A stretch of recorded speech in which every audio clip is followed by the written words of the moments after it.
Have you ever wondered why some people love credit cards while others say they are dangerous? Well, the truth is, the credit cards can either be a powerful financial tool or a very expensive mistake. Let's dive into words of credit cards. Not kind of the card that your parents warned you about, but kind of the card that actually works for you when you understand how it works. So if you are thinking about getting a credit card, or if you already have one, this video will help you to use it in the smart way. So let's start with the fun part. Rewards. There are three main types of cards. First, you got the cashback cards.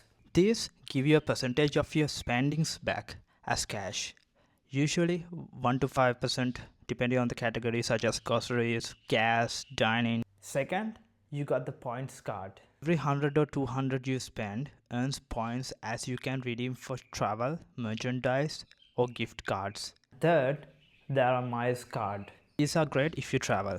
You earn airline miles or flexible travel credit cards that can cover flights or hotels. And I've been using credit cards for more than 2 years now, and it made me a lot of perks than being a liability. The key here is to pick a card that actually matches with your spending habits. Building your credit score, that's what actually matters for you. How credit card actually builds your credit score? Let's dive into that. Every month you use your credit card and pay it on time, that gets reported to the credit bureaus. Payment history is the single biggest factor in your score.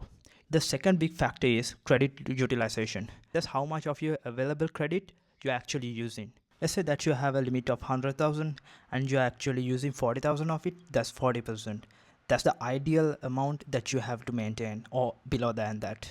So why should you care? Good credit score isn't actually a number. It determines what doors open for you financially. Think of like this, you are applying for a job and first thing you are gonna do is to apply with your CV, right? So your employer is going to evaluate by your CV, right? Likewise here, when you apply for a loan, the bank is going to evaluate you by your credit score, your crib report. What actually goes wrong when credit cards are misused? Fees, the minimum payment illusion. What they don't advertise is, at minimum payments, a 50,000 balance can take over a decade to pay off and cost you more in interest than the original balance. Overspending. Because you are not as paying immediately with cash, it's easy to spend more than you actually have. If you want to use a card with no interest, never cash out from it.